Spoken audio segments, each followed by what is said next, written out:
ಮಾಲ್ಡೀವ್ಸ್ ಮತ್ತು ಭಾರತದ ನಡುವಿನ ಕಿರಿಕ್ ಸದ್ಯಕ್ಕೆ ಮುಗಿಯುವ ಯಾವ ಲಕ್ಷಣಗಳು ಕಾಣುತ್ತಿಲ್ಲ.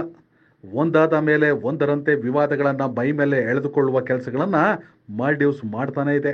ಭಾರತ ಕೊಟ್ಟಿರುವ ಆರ್ಥಿಕ ಪೆಟ್ಟಿನಿಂದ ತೆಪ್ಪರಿಸಿಕೊಳ್ಳಲಾಗದ ಮಾಲ್ಡೀವ್ಸ್ ಮತ್ತೆ ನಾಲಿಗೆ ಹರಿಬಿಟ್ಟಿದ್ದು ವಿವಾದವನ್ನ ಮೈ ಮೇಲೆ ಎಳೆದುಕೊಂಡಿದೆ. ಮಾಲ್ಡೀವ್ಸ್ ಒಂದು ಸುಂದರ ದ್ವೀಪ ರಾಷ್ಟ್ರ.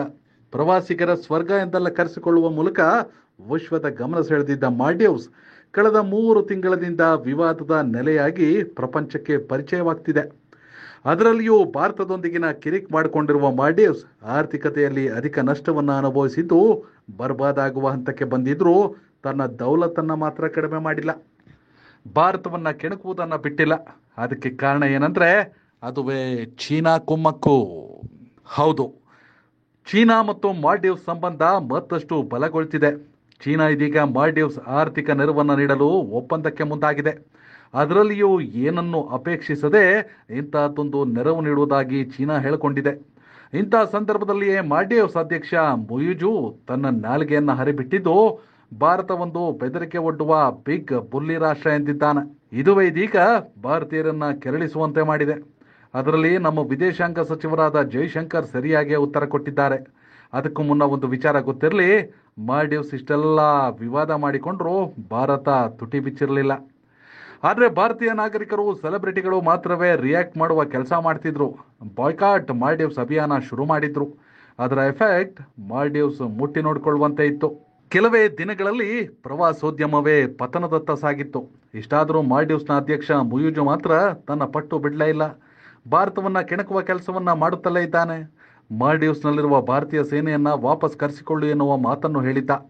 ಇದಷ್ಟೇ ಅಲ್ಲದೆ ಮಾಲ್ಡೀವ್ಸ್ ಯಾರಪ್ಪನ ಸ್ವತ್ತಲ್ಲ, ನಾವು ಯಾರಿಗೂ ಹೆದರಲ್ಲ ಎಂದಿದ್ದ. ಅದಕ್ಕೂ ಭಾರತ ರಿಯಾಕ್ಟ್ ಮಾಡಿರಲಿಲ್ಲ.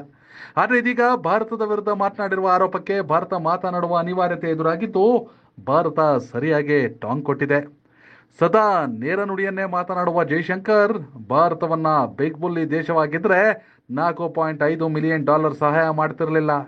ಕೋವಿಡ್ ಟೈಮಲ್ಲಿ ಲಸಿಕೆ ಕೊಡ್ತಿರಲಿಲ್ಲ.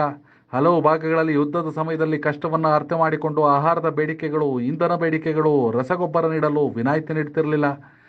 ನಮ್ಮ ದೇಶದ ಮೇಲೆ ಇಷ್ಟು ಆರೋಪ ಮಾಡಿದ್ರು ಬಜೆಟ್ನಲ್ಲಿ ಅನುದಾನವನ್ನು ನೀಡ್ತಿರಲಿಲ್ಲ ಅಂತ ಖಾರವಾಗಿ ಕುಟುಕಿದ್ದಾರೆ.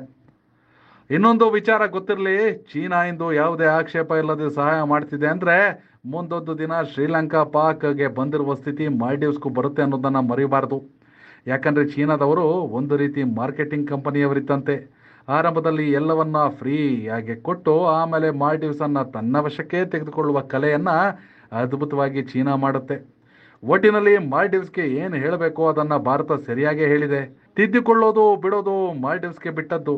ಹಾಗಂತ ಭಾರತವೇನು ಮಾಲ್ಡೀವ್ಸ್ ವಿರುದ್ಧ ಯುದ್ಧ ಸಾರೋದಿಲ್ಲ, ಸಾರುವ ಅವಶ್ಯಕತೆನೂ ಇಲ್ಲ. ಯಾಕಂದ್ರೆ ಮಾಲ್ಡೀವ್ಸ್ ಭಾರತಕ್ಕೆ ಒಂದು ಲೆಕ್ಕವೇ ಅಲ್ಲ.